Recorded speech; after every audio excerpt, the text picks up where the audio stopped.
Saludo a la bendita iglesia en la paz del Señor Jesucristo. Amén. Quiero pedir que abra su Biblia, por favor, en el capítulo 4 de la primera epístola del apóstol San Pedro.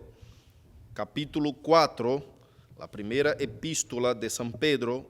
Vamos a exponer de los versículos 1 hasta el versículo 7.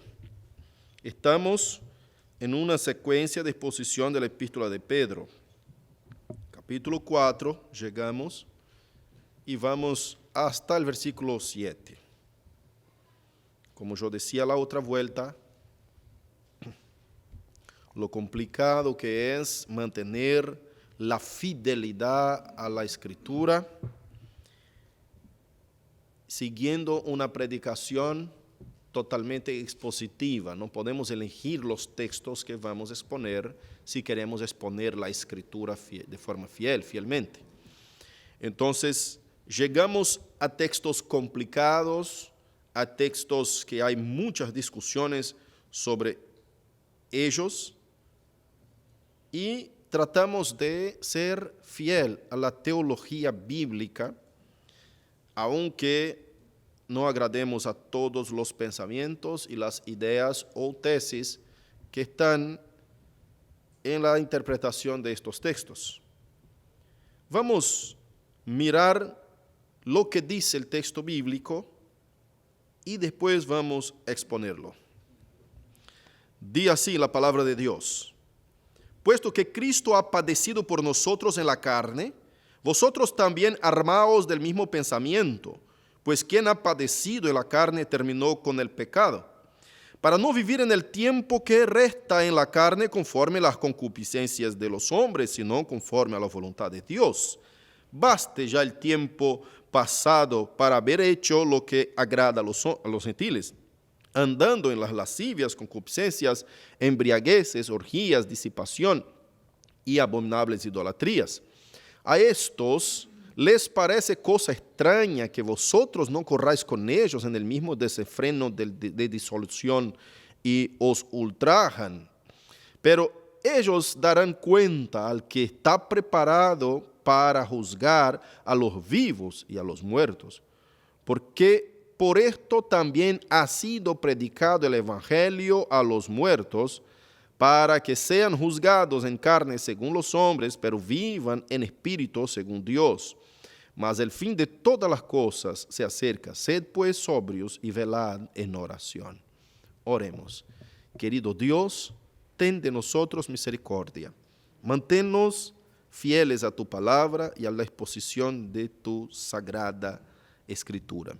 Dios, por favor, ministra nuestros corazones y danos de tu Espíritu para que podamos fielmente interpretar y entregar el mensaje de tu reino, de tu gloria, a toda tu iglesia, a todo tu pueblo que es edificado por este medio. En el nombre de Jesucristo te suplicamos, te clamamos y desde ya anticipamos nuestra gratitud por tu misericordia. Amén. Que tú crezca, que yo mengue, para gloria de tu nombre. Aleluya. Amén y amén. Amados hermanos, nos deparamos con un texto que quisiera que no estuviera en la Escritura, para no nos complicar tanto una explicación, una exposición de semejante pasaje. Cuando nosotros miramos el versículo 6, que es el tema más complejo, ¿no?, de este pasaje que leímos, nos viene y nos salta una pregunta: ¿fue el evangelio predicado a los muertos? Esa es la pregunta que salta a nuestros adentros, por causa del versículo 6 que dice: porque por esto también ha sido predicado el evangelio a los muertos. Bueno, vamos a arrancar desde el versículo 6 y después vamos a llegar a desde el versículo 1 y después vamos a llegar a ese versículo 6 y vamos a desmenuzarlo con todos sus argumentos y con todas las interpretaciones que hoy tenemos, quizás no todas, pero las más importantes que hoy tenemos en el mundo contemporáneo, en la cristiandad que estamos viviendo en ese siglo. Miremos primeramente el versículo 1 que dice, puesto que Cristo ha padecido por nosotros en la carne, vosotros también armaos del mismo pensamiento. En primer lugar, quiero demostrar que la carta de Pedro, la epístola de Pedro, es una epístola, digamos así, independizada de capítulos y versículos, porque es una carta y en ese entonces no existían capítulos y versículos que separaban las escritas. Así que Pedro está siguiendo un mismo pensamiento, en la misma línea de pensamiento que Pedro está escribiendo desde el capítulo 1. Obviamente que esa porción de la escritura se conecta, se compacta, se junta a la misma idea que Pedro viene desarrollando desde el capítulo 3, versículos 18 al 22, que es lo que fue expuesto el domingo pasado. Pero acá, en el versículo 1, Pedro anima a la iglesia y dice a los hermanos que nosotros como hijos de Dios y como discípulos de Cristo, a la manera que Cristo ha padecido, y esa palabra padecido puede ser tanto traducida como sufrido o muerto, pero en ese contexto de Pedro y en ese texto, esta palabra tiene que ser traducida, es correctamente traducida por muerto. Cristo no solamente ha sufrido por nosotros en la carne, sino que ha muerto por la misma razón de que Él está desarrollando la idea y el pensamiento de que Cristo ha muerto por nosotros en la cruz para que pudiéramos vivir en espíritu. Pero vamos de a poco. Primeramente Él dice que nosotros tenemos que armarnos del mismo pensamiento. Vamos a mirar de vuelta el versículo. Dice, puesto que Cristo ha padecido por nosotros en la carne, vosotros también armaos del mismo pensamiento, pues quien ha padecido en la carne, mira, quien ha muerto en la carne, terminó con el pecado. No podemos traducir quien ha sufrido en la carne, terminó con el pecado, no, sino que quien ya está muerto físicamente, ya no hay más pecado para esta persona. Acá está hablando de una muerte física, literal, ¿no? Está hablando, y Pedro hace una linda comparación cuando habla de esa muerte, el versículo 2 y 3, nosotros vamos a hablar un poquito mejor de eso. Cuando habla de la muerte física con la muerte espiritual, que sería aquellos que están muertos espiritualmente, si vienen a morir en ese estado de pecado, ellos van a estar condenados. Muerte física los condena eternamente. Entonces, son las tres clases de muerte que han nacido desde el Edén, ¿no? La muerte física, la muerte eterna, espiritual, y la muerte espiritual para el nuevo nacimiento. Es decir, una muerte espiritual produce la muerte física, la muerte espiritual, la muerte de no tener contacto con Dios, olvidarnos totalmente del Señor y hacer todo lo que es la voluntad de nuestra carne. Aquellos que no se convirtieron al Evangelio todavía están muertos espiritualmente, como dice el libro de Efesios. Entonces, muertos espiritualmente en ese sentido de no haber sido vivificados por Cristo en espíritu y no han nacido de nuevo. Entonces son muertos espirituales. La muerte física es la muerte que el hombre conoció después que cayó en el Edén, es la muerte que no era para haber en el sentido de entendernos de forma humana, de forma inteligible. Es algo que Dios hizo para que el hombre pudiera ser castigado respecto a lo que es el pecado, la caída del Edén. Es decir, si el hombre no hubiese pecado, y ese sí no existe, la verdad que Dios planificó todo de antemano, pero para que nosotros podamos comprender raciocinio, si el hombre no hubiese pecado, si el hombre no hubiera pecado en el Edén, él no había muerto físicamente. La muerte física no sería conocida por el hombre, porque además del árbol del conocimiento del bien y del mal que estaba en el centro del jardín, estaba también la muerte de la vida, y Dios dijo que él podía comer libremente. Así, si el hombre come del árbol de la vida, él jamás iría a conseguir encontrar con la muerte. Por esta razón, la muerte es conocida por el hombre cuando éste cae en el Edén. Y al fin de todo viene la muerte espiritual, que la Biblia llama en Apocalipsis de la muerte segunda. Esa muerte segunda es cuando todas las almas serán juzgadas por Dios y echadas al lago de fuego aquellos que desobedecieron la voluntad del Señor. Entonces, con la muerte espiritual, el hombre si muere cuando está muerto espiritualmente, es decir, si muere físicamente antes de conocer al Evangelio y nacer de nuevo y vivificarse espiritualmente, va a conocer la muerte tercera, que es la muerte segunda, según la Biblia, la tercera muerte, digo, en respecto al Edén, ¿no? Entonces son tres formas de que el hombre ha conocido la muerte. En ese sentido, está nos diciendo que cuando nosotros morimos físicamente, el pecado ya no existe más para nosotros. Jamás el cristiano, después que se convierte, termina de una vez por todas con el pecado, porque el pecado está actuando y habitando en la carne, como dice Pablo en capítulo 7 de Romanos. Que el espíritu pelea en contra de la carne en contra del espíritu. Entonces, ¿qué quiere decir cuando el apóstol Pedro nos ayuda a entender que debemos armarnos del mismo pensamiento que está sobre Cristo? ¿Qué pensamiento es ese? ¿Qué raciocinio, qué idea es esa que viene trayendo Pedro para que nosotros podamos comprender? El mismo pensamiento que está sobre Cristo, el pensamiento de no valorar demasiado a uno mismo, el pensamiento de servir al reino de Dios en primer lugar, poner el reino de Dios delante de nosotros, de no pensar solo en uno, de querer a los demás así como queremos a nosotros, de dar a los demás lo que queremos dar a nosotros mismos. El sentido de amor al prójimo, este pensamiento con el cual Cristo se entregó a sí mismo a la muerte, con el cual Cristo ha padecido por nosotros en la carne. Este sentir de querer entregarse, de querer hacer la voluntad de Dios, de poner la voluntad de Dios en primer plano, este sentimiento es que Pedro está diciendo, armaos de él. Porque si nosotros no estamos armados de ese pensamiento, de este sentir que estaba sobre Cristo, nosotros no hemos nacido de nuevo. Escuche cómo eso es tan fundamentalmente y esencialmente importante para la vida cristiana.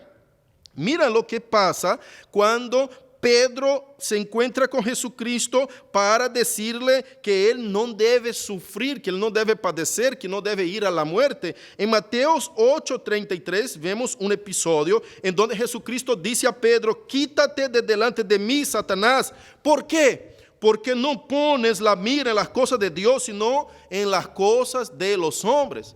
Si nosotros miramos los sinópticos, nosotros vemos que en ese mismo contexto, si vamos a juntar los textos, enseguida, en el libro de Lucas, el Evangelio de Lucas, enseguida Jesús dice, porque aquel que quiere ganar su vida, la perderá, pero aquel que pierde su vida por amor a mi nombre o al reino de Dios, la salvará, la ganará. ¿Qué sentimiento Pedro nos está diciendo que debemos armarnos de ese sentir de buscar en primer lugar el reino de Dios, a punto de entregar nuestra vida al reino de Dios? Ese mismo sentir que está puesto y explicado por Pablo en la carta a los Filipenses, capítulo 2, que dice, por tanto, si hay alguna consolación en Cristo, si hay algún consuelo de amor, si hay alguna comunión del Espíritu, si hay algún afecto entrañable, si hay alguna misericordia, completad mi gozo, sintiendo lo mismo, teniendo el mismo amor, unánimes, sintiendo una misma cosa, no hagáis nada por contienda o por vangloria, antes con humildad. Y yo salto al versículo 8, que dice así, estando, hablando ya de Cristo, en la condición de hombre, se humilló a sí mismo, haciéndose obediente hasta la muerte y muerte de cruz.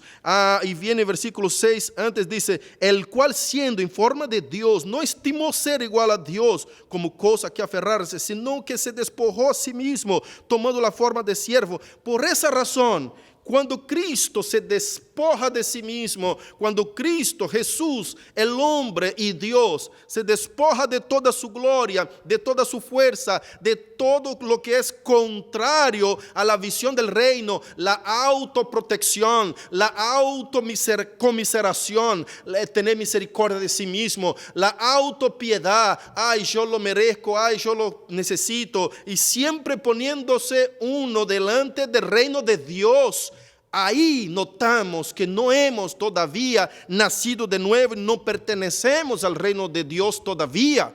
Porque aquel que hace semejante cosa, a este le llamará Cristo para atrás de él, como dijo al apóstol Pedro: atrás de mí, quítate de delante de mí, Satanás. ¿Por qué, Señor? ¿Por qué soy Satanás en ese momento? Hay unos tan poquitos versículos antes, Jesús había dicho: tú eres Pedro y sobre esta piedra edificaré mi iglesia. ¿No? Esta piedra. Eso va a registrar en la confesión de Pedro en el Evangelio de Lucas, porque en Mateos figura en capítulo 16, pero de Lucas, apenas unos versículos antes, Lucas narra que Pedro declara que Cristo es el Hijo de Dios viviente. Pero apenas algunos versículos, Jesús le llama Satanás porque se opone a la voluntad de Dios. ¿De qué forma estamos actuando en nuestra vida? Este versículo 1, tan sencillo, tan pequeño en decir de contenido, pero tiene tanta fuerza en nuestro entendimiento cuando Pedro dice, vestíos, armaos del mismo pensamiento. Pues quien ha padecido en la carne terminó con el pecado. No tenga miedo de la muerte, en otro sentido. Dé todo al reino de Dios y no tenga miedo de morir. Porque si usted muere, ¿qué pasa? Usted está liberado del pecado. La misma epístola de Filipenses, Pablo tiene el mismo raciocinio, y creo que Pedro está empapado de las epístolas de Pablo, y ha leído bastante de ellas, y yo veo Pablo diciendo acá, la epístola de Filipenses, capítulo 1, versículo 21, dice: porque para mí el vivir es Cristo, y el morir es ganancia. Con ese mismo sentimiento, ese mismo pensamiento de tener el otro, amor al próximo, tener el otro tan importante como usted mismo. Hay otra parte de la Escritura que dice que tenga el otro como siempre superior a sí mismo. Ese es el sentir que está en Cristo. Ese es el sentido de dar la vida por uno. Cuando los maridos entenderán eso, va a comprender lo que está escrito en Efesios capítulo 5. Amad, maridos, a sus esposas al punto de dar sus vidas por ellas. Es el antiguo cuento que siempre les digo a los hermanos en la iglesia de la manzana podrida. Uno tiene 2 manzanas y mira a uno que necesita de una manzana, usted ve que hay una manzana un poquito marchitada, un poquito podrida de un costado, y usted agarra la bella para ti, la hermosa manzana, y le regala la otra podrida a tu hermano. Si usted no quiere la manzana podrida, tampoco tiene que regalarla a tu hermano. Ese sentir no es el sentir que está en Cristo. Este no es ese sentimiento que Pedro está hablando. El sentimiento que Pedro está hablando es el sentimiento de aquel que quiere amar al prójimo al nivel de poder dar su vida por él. De quitar un momento, parar en la calle y ver una persona que está necesitando ayuda, que tiene roto el auto y tu apuro no te deja parar para servir al otro porque tú eres más importante que el otro. Y tus compromisos valen más de que aquel que se pinchó la goma en la calle. ¿Cuántas veces nos ha pasado eso? Y la palabra de Dios reta a ustedes y reta también a mí. Yo también tengo que actuar de esa forma. Es así que Dios quiere que actuemos como siervos de Dios. ¿De qué otra manera vamos a mostrar a ese mundo que hemos cambiado de carácter y nuestra vida refleja la gloria de Cristo? Si no es por el actuar, confirmando nuestro hablar, nuestro predicar, no hay otra manera.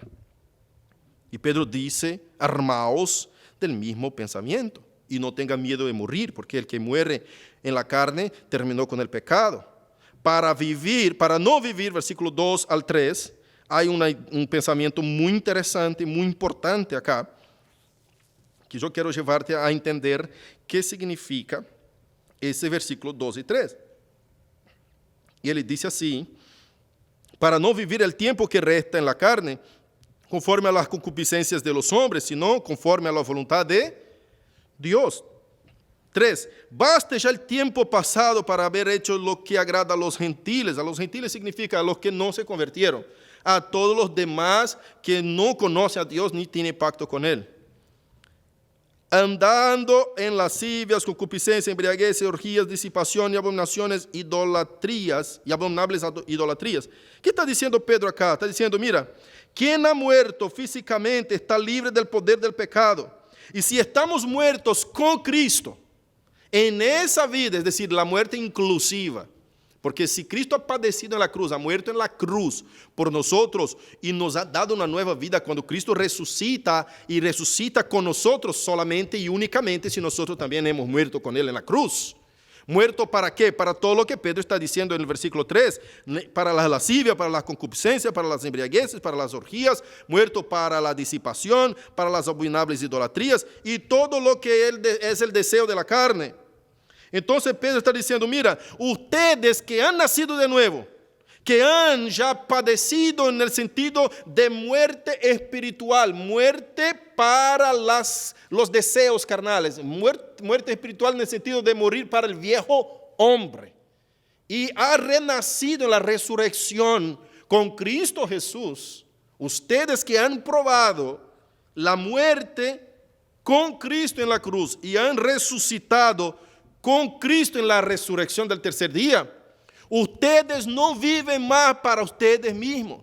Siempre predico, cuando predico el evangelio acá, todos los sábados, cuando sentamos con la gente que viene para la atención de familiar que nosotros damos acá en la iglesia, que una persona se convierte y tuvimos ya varias conversiones para la gloria de Dios. Yo entrego la Biblia a sus manos, una Biblia nueva, cuando la persona no tiene una Biblia, y le digo, usted ahora ya no te gobierna más. Usted ha entendido la conversión. Usted no manda más en ti misma o en ti mismo. Usted ahora es regida por esta palabra. Usted ahora tiene un Señor y es conducida, gobernada, ordenada por este Señor que se llama Jesucristo. Y este Señor Jesucristo ejerce su autoridad sobre usted a través de esta palabra, la Biblia Sagrada. Y le regalo una Biblia. Y digo, ya el tiempo que te queda en la carne, es decir, el tiempo que te queda por vivir en esta carne, en este mundo, ya no te pertenece más. Usted, cristiano, ¿cómo ha vivido tu tiempo en la carne? ¿Ha vivido para ti? ¿Ha tenido el mismo sentir de Cristo? ¿Se está armado del mismo sentir de Cristo? ¿Qué pone en prioridad en tu vida? ¿Está el reino de Dios o siempre está otras cosas que agradan a tu voluntad? ¿Dónde pone tus prioridades? Pedro ha confrontado mucho eso. Desde cuando arrancamos con la exposición de la epístola. Basta, ya el tiempo pasado. No importa si van a burlar de ustedes. Versículo 4 dice, a estos les parece cosa extraña. Les parece cosa extraña, ¿por qué? Porque usted no está más con ellos. Vosotros no corráis con ellos en el mismo desenfreno de disolución y os ultraja y burla de ustedes. Ultraja a ustedes porque ustedes ya no están más con ellos. Si tú eres adolescente, estás en el colegio y los chicos burlan de usted porque sos cristiana, la palabra de Dios está diciendo, tranquilo. Ellos darán cuenta al que está preparado para juzgar a los vivos y a los muertos. Tranquilo. Sea burlado, sufra por amor al evangelio. Además, usted no vive más para ti mismo, no que tiene que gloriarte. No te gloríes, sea humillado. Cristo dijo, el que se humilla será enaltecido, el que se enaltece será humillado. Entonces anda, humillate, tranquilo, deje que burlen de usted, porque ellos un día rendirán cuentas de toda la burla que han rendido a usted. Pero usted, cuanto a ti, sea fiel, quédate firme en lo que dice la palabra de Dios. Tu vida no te pertenece más. Gálatas 2:20, ¿qué dijo Pablo? Porque estoy con Cristo juntamente crucificado, ya no vivo yo. Ha muerto con Cristo en la cruz. Usted ha muerto en la cruz con Cristo para el viejo hombre. Hay que hacer esa pregunta todos los días. Hemos que hacer esa pregunta todos los días de nuestra vida. Todos los días de nuestra vida. He muerto con Cristo en la cruz. Reina en mí la carne, o está sentado sobre el trono de mi vida el Cristo resucitado. ¿Estoy yo todavía peleando con Cristo para tomar el asiento del trono de mi corazón? ¿Estoy yo sirviendo a mí mismo en primer lugar o está en primer lugar el reino de Dios? Esas son las preguntas que nos identifican como verdaderamente nacidos de nuevo. Versículo 5. Ya estamos llegando al versículo 6, que tanto ustedes quieren escuchar. Pero ellos darán cuenta al que está preparado para juzgar a los vivos y a los muertos. Esa palabra muertos, vivos y muertos, hay muchas interpretaciones por lo que sigue. El versículo 6. La palabra necros o necrón, que significa muerto, literalmente muerto. Ese muerto literal, muerto físico. No debemos llevar en cuenta que significa muerto literal únicamente por la palabra griega necrón o necros, que es el versículo 5, y necrón aparece en el versículo 6. No únicamente por eso, porque también aparece la misma palabra en Efesios capítulo 2, cuando habla de forma metafórica, diciendo que estábamos muertos en nuestros delitos y pecados. No estamos muertos literales, pero muertos espiritualmente, en delitos y pecados. La muerte espiritual que yo recién expliqué que la obtuvimos en el Edén. Ahora, ¿por qué nosotros debemos considerar que esa palabra necros significa muertos literales? Por todo el contexto, no tenemos el tiempo suficiente para exponer todo el contexto literario de lo que es y gramatical del griego para poder explicar lo que es y el significado de esta palabra, pero ya te voy a explicar de forma más sencilla. Y después el que quiera aprender un poco más, lea lo que escribí acerca de eso, que ahí traigo un estudio más profundizado. Acá esta palabra por el contexto no significa, porque habla del juicio, y esos muertos van a levantarse en el día del juicio, serán juzgados en un único momento, cuando venga nuestro Señor Jesucristo y resucite los muertos de Apocalipsis capítulo 20, y también cuando el Señor Jesucristo venga en los aires de 1 Tesalonicenses, que los que están vivos se serán levantados, serán raptados para estar juntamente con Él, visiblemente, de forma visible, delante de todos los ojos, como dice Apocalipsis capítulo 1, versículo 7, y Él vendrá en los cielos con poder y gran gloria, y sus ángeles con Él, y todo ojo lo verá, hasta mismo los que los traspasaron. Entonces, nosotros vemos que ese juicio, cuando Dios viene a juzgar, es decir, cuando ellos van a rendir cuentas únicamente en un momento específico. Y acá hay un texto en 2 de Timoteo, capítulo 4, versículo 1, que también pasamos por alto por él muchas veces, sin darnos cuenta de que nos esclarece, nos habla de forma muy evidente que ese juicio sucederá, cuándo sucederá y de qué forma. Mire, por favor, 2 Timoteo capítulo 4, versículo 1 dice: te encargo solemnemente en la presencia de Dios y de Cristo Jesús, que ha de juzgar a los vivos y a los necros y a los muertos por su manifestación. ¿Cuándo? Cuando se manifieste. ¿Y de qué forma? Y por su reino. Él va a juzgar de acuerdo a su reino cuando Él se manifieste en su gloria. Ese es el momento que todos rendirán cuentas delante del Señor Jesucristo. Así que no podemos entender que acá se trata de muertos espirituales. No se refiere a aquellos que murieron en sus pecados y delitos, aunque el Nuevo Testamento usa la misma palabra para este sentido, pero en ese contexto jamás puede considerar que está hablando de muertos espirituales, sino que muertos literales. Y hay mucha gente que discuerda de lo que estoy hablando, y hay muchas que apoyan lo que estoy hablando. pero no podemos salir del texto ni poner en el texto lo que no está en el texto. El texto nos dice de forma muy clara en el versículo 6, y ahora llega el punto crítico de esa epístola. Es ese versículo 6 del capítulo 4, juntamente con los versículos 18 al 22 del capítulo 3.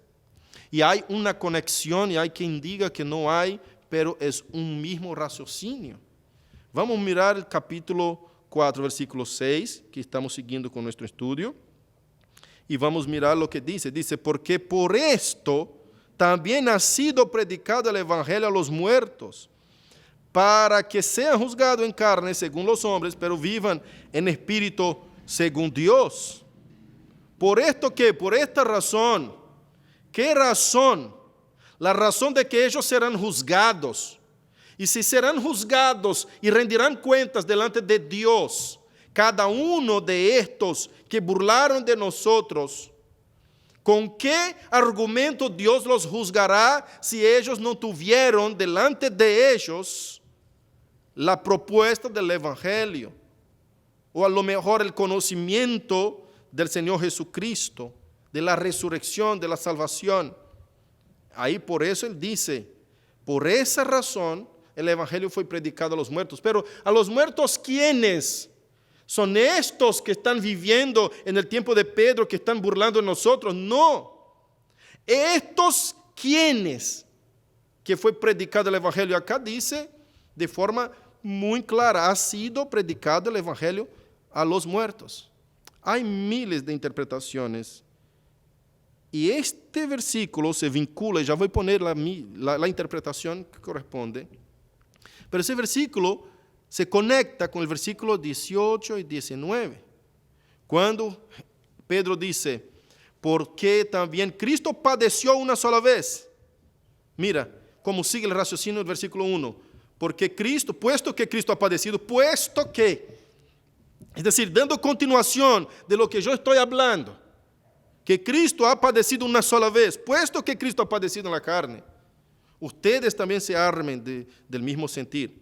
Ahí viene, regresando al versículo 18, porque también Cristo padeció una sola vez por los pecados, el justo por los injustos, para llevarnos a Dios, siendo a la verdad muerto en la carne, muerto, acá es necros, muerto en la carne, muerto físicamente.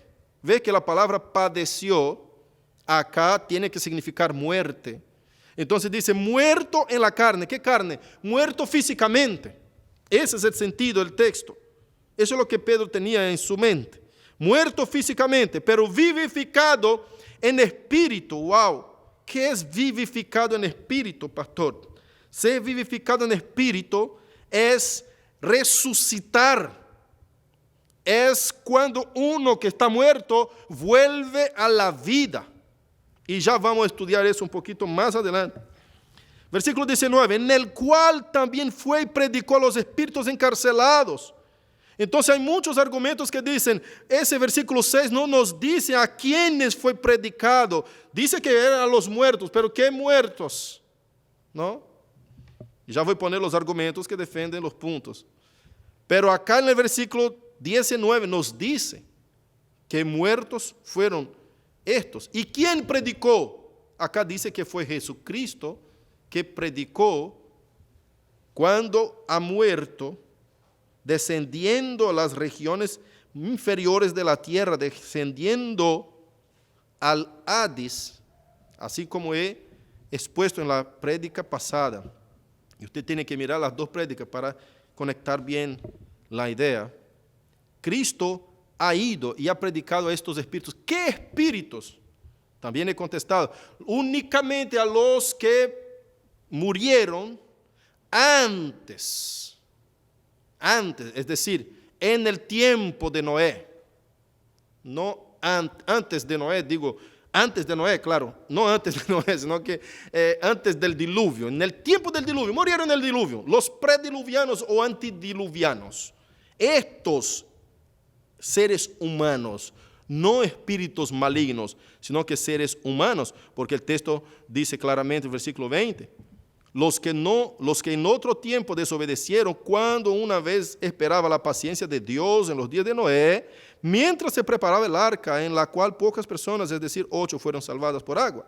Entonces, el evangelio fue predicado a los muertos, que muertos se conecta con los versículos anteriores, el mismo raciocinio que sigue Pedro, y Pedro está diciendo, por esa razón, fue que Jesús fue hasta los que murieron antes del diluvio, en el diluvio, murieron ahí sin que hubiese escuchado la ley de Dios, y a los profetas que murieron antes de existir la ley y los profetas, para que ellos sean inexcusables cuando van a rendir cuentas delante de Dios. Fue que Cristo predicó a ellos para que ellos pudiesen también ser inexcusables. No es que se convirtieron, que la palabra de Dios dice en Apocalipsis, que aunque Dios echó castigo sobre la gente, ellos no se convirtieron. Y hay muchas críticas a ese punto. Mira, vamos a seguir acá con el versículo 6. Escuchen, acompanhen el raciocinio para que puedan entender bien. Hay varios argumentos que afirman que ese texto significa otra cosa. Yo voy a poner de vuelta mi argumento un poquito más adelante. Hay un argumento que dice que el evangelio fue predicado a los creyentes que ahora están muertos. ¿Ahora cuándo? En el tiempo de Pedro, que Pedro está escribiendo la epístola. A los creyentes que durmieron en el Señor, pero el evangelio les fue predicado mientras vivían, mientras estaban vivos. No que mientras estaban muertos, sino que están muertos ahora, pero fue predicado mientras vivían. Y ahí ese pensamiento de que estos cristianos, es decir, estas personas que nacieron de nuevo mientras oyeron el evangelio vivos, ahora están muertos, ahí está trayendo un sentido que apoya lo que estoy diciendo con el contexto de que la palabra necros no puede significar muertos espiritualmente. Esta visión está de acuerdo que esta palabra tiene que ser muertos literales, aunque explica que el evangelio le fue predicado en su tiempo de vida, pero el texto no nos indica eso, el texto no dice eso. Eso sería poner en el texto algo que no está en el texto. No se puede decir y sacar del texto de que ese evangelio fue predicado en un tiempo o su tiempo de vida, porque no está eso en el texto. Si queremos ser honestos y fieles al texto, tenemos que entender que la palabra muertos significa muertos literales, y tenemos que entender que fue predicado. Si vamos a analizar toda la gramática del griego, vamos a tener que rendirnos a este entendimiento, que fue predicado en un tiempo pasado, obviamente, pero ¿qué tiempo está hablando? ¿Cuándo estaban vivos? No se puede sacar esa idea del texto, hasta porque Pedro está hablando después de la muerte de Cristo en su contexto. Está hablando que Cristo, al padecer, al morir, fue en espíritu y predicó a los espíritus encarcelados. Ahora, esos espíritus encarcelados que escucharon que el evangelio predicado, qué bárbaro, ¿no? Se encastra todo y nosotros vemos el contexto confirmado, pero es difícil de entender y de admitir, porque pensamos que estamos desarmando toda la estructura teológica de la Escritura, no estamos en consonancia con todo el contenido pleno de las Escrituras. Parece que estamos admitiendo que hay salvación después de la muerte. Ya voy a mostrar que no. ¿Me explico? Pero el texto y lo que Pedro está diciendo es justo eso. No podemos intentar meter en el texto a fin de justificar nuestras ideas y creencias. Tenemos que ser honestos con el texto, y es lo que el texto nos está apuntando. Entonces, que escucharon el evangelio mientras estaban vivos y ahora en el tiempo de que Pedro está escribiendo la carta están muertos, no tiene sentido de ser por esos argumentos que yo puse. Argumento 2 tenta entender ese texto, interpretar ese texto, diciendo que el evangelio fue predicado a los muertos espirituales, de acuerdo a Efesios 2, ¿no? Que dice, 2:1 adelante, que dice, y ahora nosotros que estábamos muertos en nuestros delitos y pecados. Entonces, no es muerto literal, es muerto espiritual. Estábamos muertos en delitos y pecados y ahora en Cristo tenemos vida, fuimos vivificados, Él os dio vida. Pero no podemos interpretar, forzar la gramática griega, es forzar el texto y el contexto, es forzar la semántica en donde la palabra está insertada, la palabra muerte está insertada. No se puede decir que esos muertos son muertos espirituales, sino que muertos literales.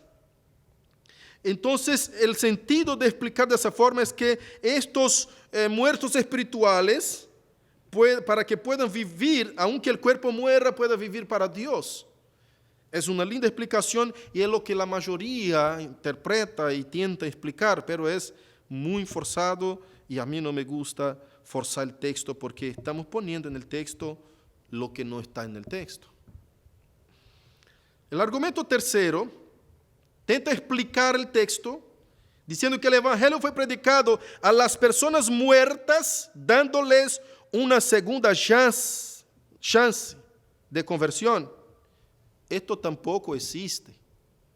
No hay manera de predicarles a los muertos, dándoles una segunda chance después que ellos mueran, como una especie de purgatorio.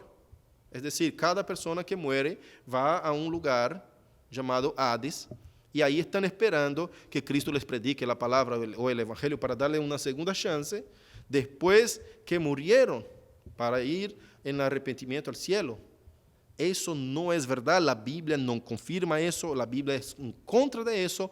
En Hebreos 9:27 nos dice que al hombre está ordenado morir una única vez, después sigue el juicio. Pero contra ese argumento, no contra ese argumento, vemos muchas discusiones, ¿no? Contra ese argumento. Y no contra ese argumento yo muestro en mi defensa que ese texto significa una vía de excepción. Es la única manera de ser fiel a la Escritura, fiel al texto y fiel a toda la teología bíblica y la teología sistemática.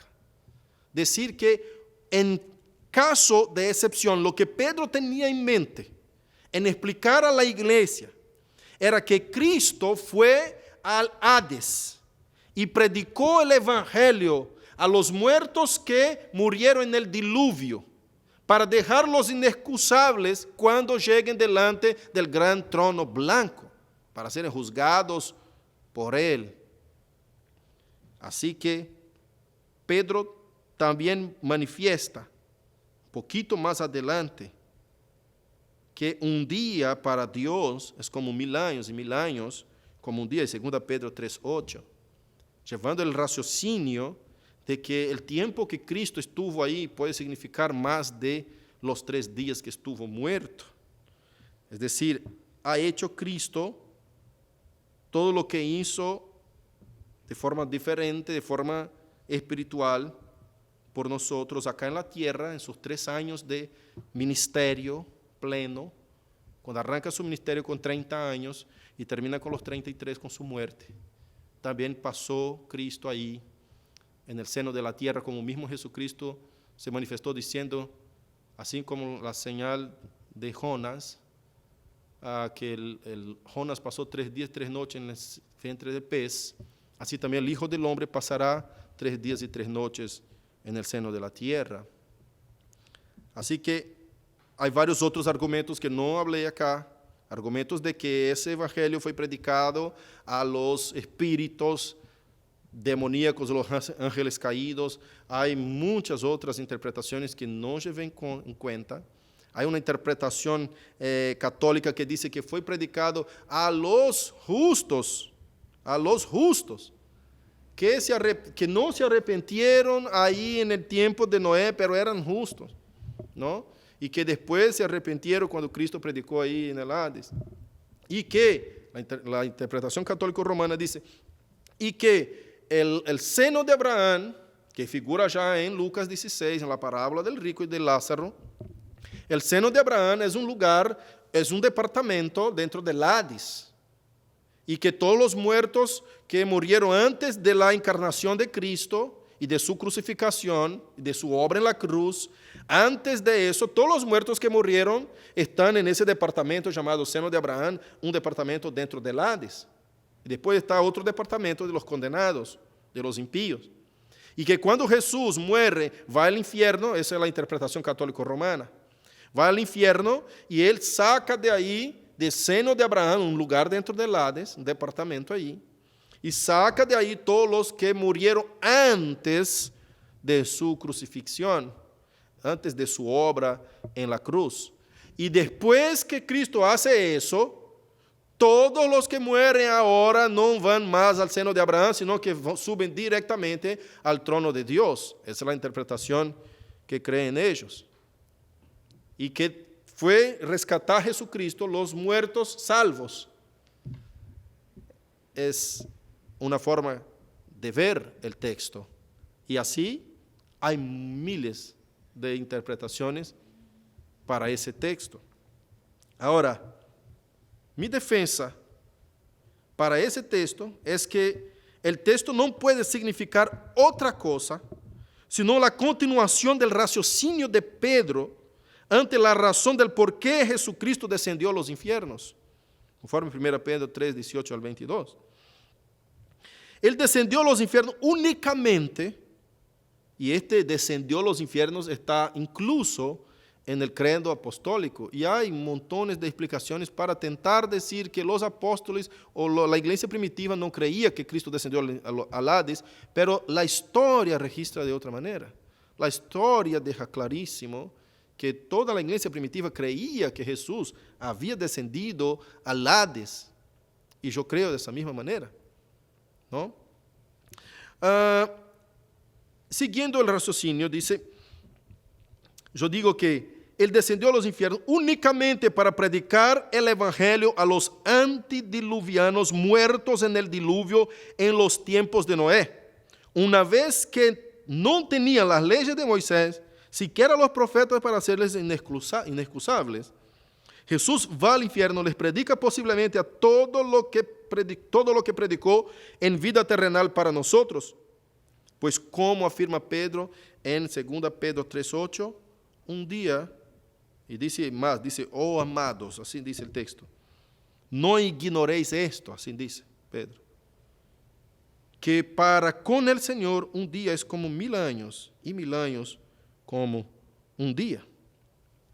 Hay un contraargumento que sería una antítesis a lo que estoy afirmando. El contraargumento dice, los muertos no pueden alabar a Dios. Está en Salmo 115, versículo 17. Pero yo quiero abrir el Salmo 115, versículo 17, y explicarles por qué ese argumento no es válido en contra de lo que estoy presentando. Salmo 115, versículo 17, no vamos a parar en el 17, sino que tenemos que leer el contexto, sino que el versículo 18 también aclara lo que David, el salmista, está diciendo. Salmo 115, versículo 17, dice así, no alabarán los muertos a Jehová, ni cuantos descienden al silencio, pero nosotros, entonces hay muchos argumentos que dicen, el que está muerto no alaba a Dios. Pero mira, cómo no se confirma ese argumento, porque el texto dice, sigue David diciendo, pero nosotros ¿quién? Nosotros los creyentes, nosotros los cristianos, bendeciremos a Jehová desde ahora y para ¿cuándo? Siempre. Es decir, nosotros que somos creyentes, aún después de muerto, para siempre, bendeciremos a Jehová, bendeciremos ahora, mientras estamos vivos, y para siempre. Los muertos que David se refiere son los muertos impíos. Estos no pueden hacer cosa alguna, no pueden adorar a Dios. Los que son muertos espiritualmente y muertos físicamente, literalmente, como usted quiera. Los muertos que no viven en Cristo Jesús, no nacieron de nuevo. Estos están en la condenación eterna y ellos no pueden de hecho. Y David deja muy claro eso, que dice, pero nosotros vamos a adorar a Dios vivos y muertos. ¿Por qué muertos? Ahí también eso concuerda con lo que dijo Jesucristo cuando contesta a los saduceos en Mateos 22, 32, cuando habla acerca de la resurrección de los muertos. Mira, dice así, yo soy el Dios de Abraham y el Dios de Isaac y el Dios de Jacob, contestando a los fariseos, diciendo, ustedes no dicen, no creen en la Escritura cuando dice, yo soy el Dios de Abraham, Isaac, Jacob. Y sigue Jesús, el Dios, Él no es Dios de muertos, sino Dios de vivos. Entonces el que dice, no, para los muertos no puede hacer cosa ninguna cosa. El que mueren en Cristo, el que mueren en salvación, creyendo en el Mesías que estaba por venir, que son todos esos hombres citados acá, ellos no están muertos, ellos viven, están resucitados por el poder del Evangelio. Están resucitados. Está diciendo Cristo claramente, mira, Dios no es Dios de muertos. Ustedes no adoran el Dios, no sirven al Dios de Abraham, Isaac, Jacob. Y bueno, ¿esos hombres están muertos o están vivos? Esa es la pregunta. ¿Esos hombres murieron o viven? En ese mismo sentido, el versículo que estamos estudiando, el versículo 6, la parte B del versículo nos dice que sean juzgados, para que sean juzgados en carne según los hombres, pero vivan en espíritu según Dios. Ya vamos a llegar ahí, pero vaya y castrando la idea. El segundo argumento contra lo que estoy poniendo son que los muertos no tienen estado de conciencia. El muerto está dormido, está descansando en un sentido de que no tiene ninguna conciencia. Esto también no se confirma con la Escritura, porque Jesús habla en Lucas 16, la parábola del Lázaro y rico, diciendo que estaba, mira, vamos a ver el texto, capítulo 16, versículo 23, justo el 23, nos dice así, aconteció, 22, aconteció que murió el mendigo y fue llevado por los ángeles al seno de Abraham, y murió también el rico y fue sepultado. Y en el Hades alzó sus ojos, estando en tormento, y vio de lejos a Abraham y a Lázaro en su seno. Ahí está claro de que el que está en el Hades, tanto en el Hades como en el seno de Abraham, que no es un departamento del infierno, el seno de Abraham es un lugar llamado de paraíso también, que es un lugar en donde están los muertos en Cristo, descansando y esperando la redención, pero no están inconscientes. Ese texto dice que alzó los ojos, vio a Lázaro, habló con Jesús, le pidió si por favor pudiera enviar a Lázaro a la casa de su padre, que tiene 5 hermanos que viven disolutamente como él mismo vivió toda su vida, y si nadie les avisa acerca de lo que le va a pasar después que muere, ellos van a venir para la misma vida de tormento y sufrimiento, el mismo estado de condenación que está él. Entonces tiene conciencia los que están en estado de muerte, los que duermen en el Señor.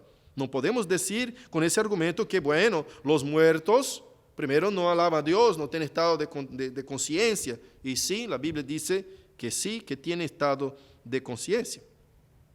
Ahora vamos para la parte B del versículo, cuando dice, muerto en la carne, pero vivificado en el Espíritu. ¿Qué significa ser juzgado en carne? Ahí está. Para que sean juzgados en carne, pero vivificado en el Espíritu, para vivir en el Espíritu según Dios. ¿Qué significa? Ser juzgado en carne según los hombres, pero vivir en el Espíritu según Dios. ¿Acaso Pedro acá está defendiendo la salvación universal?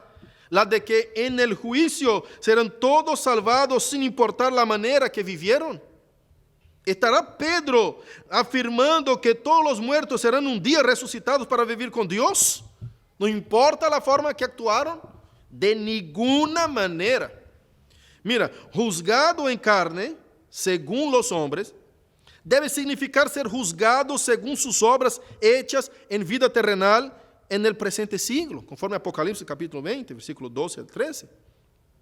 Y para que vivan según Dios, Solo puede significar el vivir en el mundo venidero, es decir, el destino final del espíritu delante de Dios, sea para condenación o salvación eterna.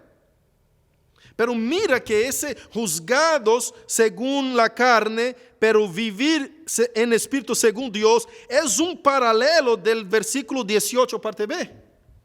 En el versículo 6, parte B, que habla de ser juzgado según la carne y vivir según los hombres y vivir delante de Dios, según Dios, hace un paralelo justo con el versículo que nosotros pusimos en pantalla, que es el versículo 18, diciendo que Cristo fue muerto en la verdad en la carne, pero vivificado en espíritu. ¿Qué quiere decir eso? El libro de Juan, capítulo 5, nos ayuda a comprender un poco. Capítulo 5 dice que Él los dio vida. Vamos a ver, capítulo 5, 21, dice así: porque como el Padre levanta a los muertos y les da vida, así también el Hijo a los que quiere da vida. Acá Jesús está hablando de muertos literales y también está hablando de muertos espirituales. En todos los dos sentidos, esa palabra necros puede encajar. Entonces, Dios resucita a los muertos. Está hablando de resurrección de muertos, tanto espiritual como literal. Y también les da vida, tanto literal como espiritual. Él da vida a quien Él quiere. Y en Romanos 8, versículo 11, nos ayuda a comprender ese paralelo que tenemos entre el versículo 18, parte B, y versículo 6, parte B. Mira, dice así: porque todos los que son, capítulo 8, versículo 11. Versículo 11. Dice así: y si el espíritu de aquel que levantó de los muertos a Jesús mora en vosotros, el que levantó de los muertos a Cristo Jesús vivificará también vuestros cuerpos. ¿Cuáles cuerpos? Mortales, por su espíritu que mora en vosotros. Entonces la resurrección del cuerpo es la unión del alma, del espíritu que está separado del cuerpo, porque la muerte es la separación del alma del cuerpo. El cuerpo se separa del alma cuando uno muere. Y la resurrección es la unión de vuelta del cuerpo con el alma. Pero ¿qué cuerpo es ese? Pablo nos explica en 1 Corintios 15, 42 al 44. Si muere el cuerpo físico, resucita cuerpo físico. ¿Qué cuerpo es ese? Pablo nos explica, dice así: así también es la resurrección de los muertos. Si siembra en corrupción, resucitará en incorrupción. Si siembra en deshonra, resucitará en gloria. Si siembra en debilidad, resucitará en poder. Si siembra cuerpo animal, cuerpo natural, físico, ¿qué se resucita? Cuerpo espiritual. Entonces, hay cuerpo espiritual, hay cuerpo animal, sigue diciendo, y hay cuerpo espiritual. Qué cosa preciosa que es entender la Escritura. Entonces, estos son resucitados en cuerpo cuando el alma o el espíritu se conecta de vuelta con el cuerpo, pero ese cuerpo ya no es más un cuerpo animal, como dice Pablo. No es un cuerpo más carnal, es un cuerpo espiritual. Por eso cuando dice que resucite para que vivan según Dios, en espíritu según Dios, no está diciendo simplemente que el espíritu está yendo, sino que el espíritu será resucitado juntamente con el cuerpo, para vivir con el cuerpo espiritual en su resurrección según Dios. En resumen, aunque ustedes, hermanos, está diciendo Pedro, sean juzgados en carne en este mundo según los hombres, a causa de la manera que ustedes vivieron y testimoniaron del Evangelio, sufriendo y dando sus vidas por el reino de Dios en primer lugar que tu vida, aunque los hombres les maten físicamente por su conducta cristiana, serán ustedes vivificados para siempre en el Espíritu según Dios. Es decir, serán resucitados en Cristo para la vida eterna. Aunque usted muera, y se conecta plenamente y perfectamente con el versículo 1. Armaos del mismo sentir.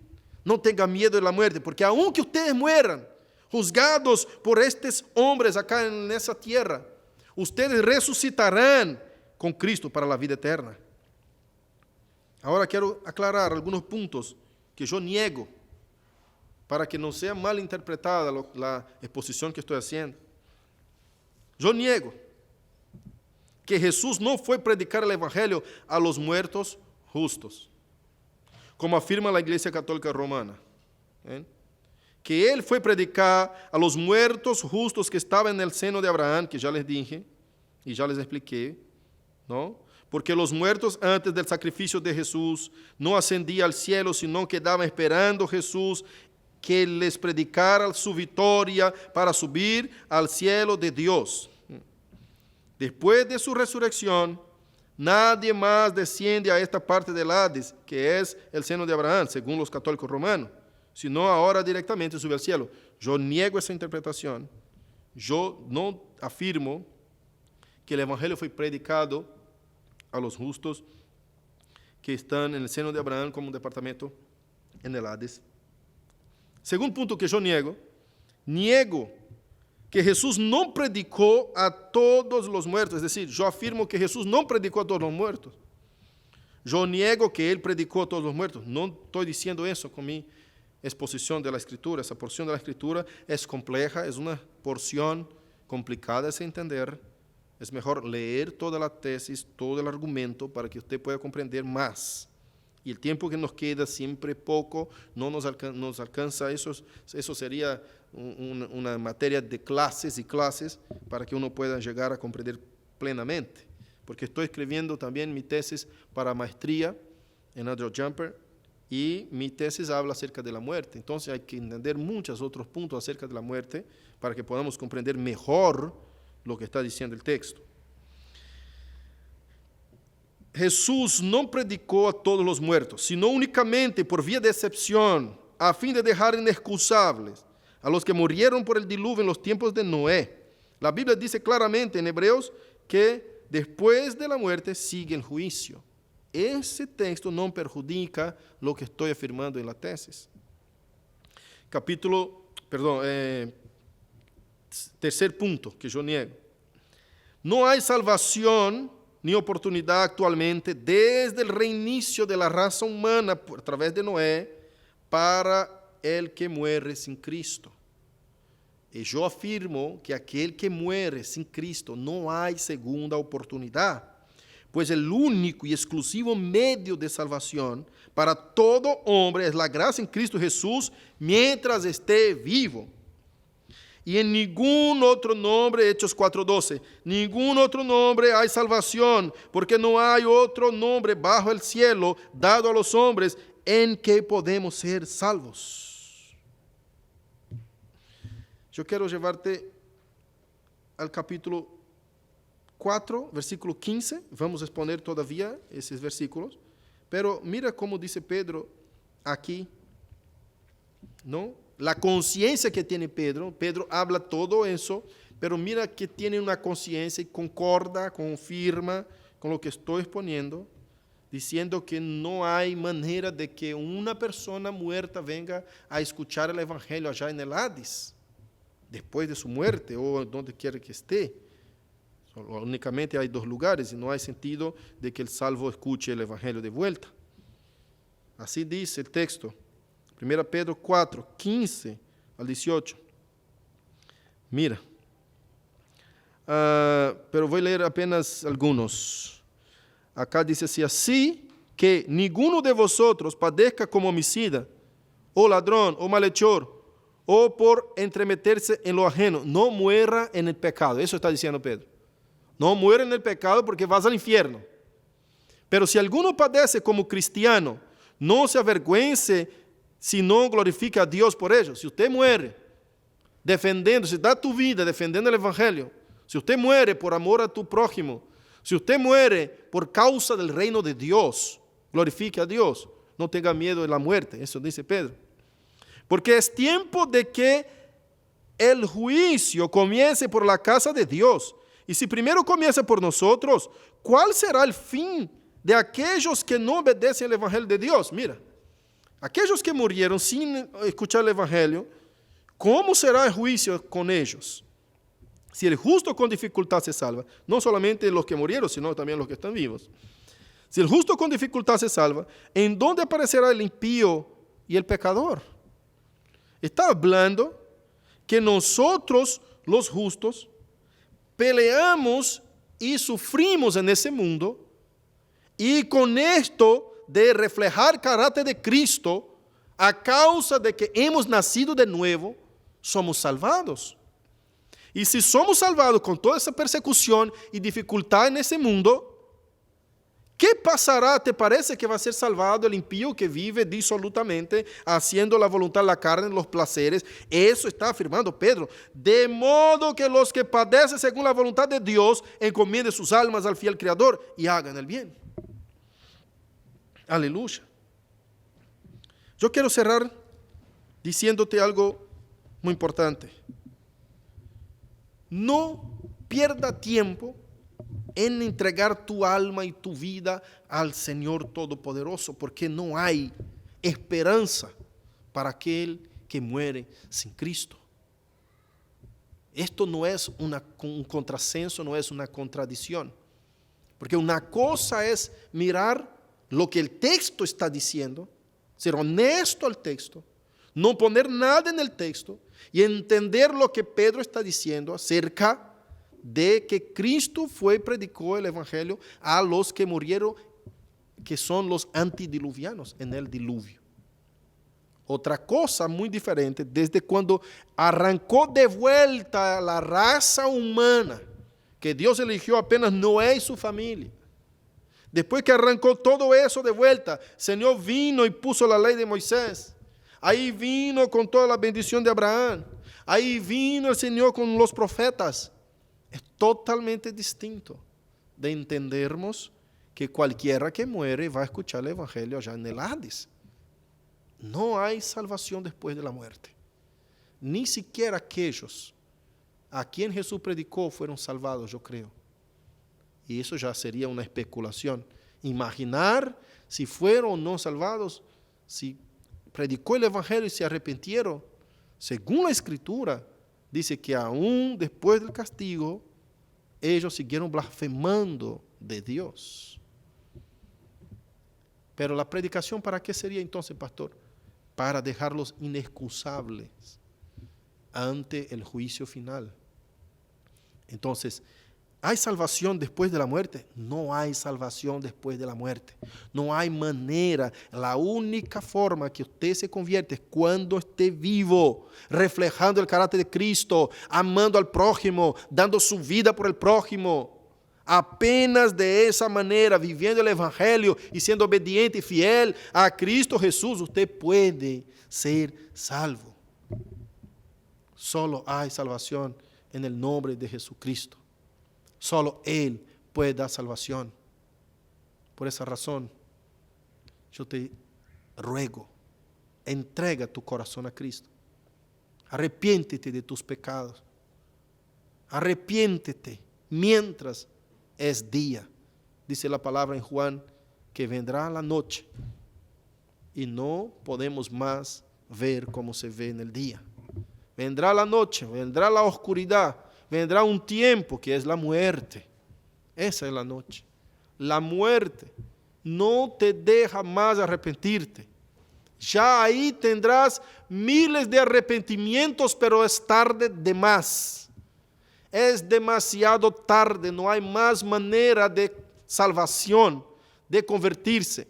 Porque el Espíritu Santo es el único que convence al hombre del juicio, justicia y pecado. Ahora es tiempo, ahora es día. Hebreos 3:15 dice, si hoy oyeres la voz del Espíritu Santo, no endurezcáis tu corazón, porque hoy es el día de salvación. Es hoy el tiempo que se llama hoy, que se dice hoy. Hoy es el día. Arrepiéntete, entrega tu corazón a Cristo. Él te puede salvar, Él te puede perdonar. En nombre de Jesús. Vamos a orar. Querido Dios, ayúdanos. Ayúdanos a entender y a comprender tu palabra y el evangelio. Perdone nuestros pecados, nuestras fallas. Fortalézcanos Edifícanos en ti para la gloria de tu santo nombre. Oh Señor, condúzcanos en tu santo evangelio, en tu santa palabra, en tus santos caminos. Perdone nuestros muchos pecados, oh Dios, y que estemos dispuestos a sufrir por ti, por tu reino, y que pongamos el reino de Dios en primer lugar en nuestras vidas. Perdones nuestras negligencias de no haber hecho eso. Por favor, Señor, ayúdanos, para que después de la muerte podamos encontrar contigo. Oh Dios, para que aún sufriendo en esa carne, reflejemos tu gloria y tu carácter a semejanza de tu ejemplo. Oh Dios, ayúdanos para la gloria de tu nombre. Amén y amén.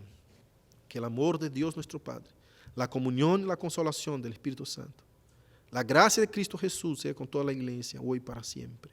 Amén. Aleluya. Estamos terminando en nombre de Jesús.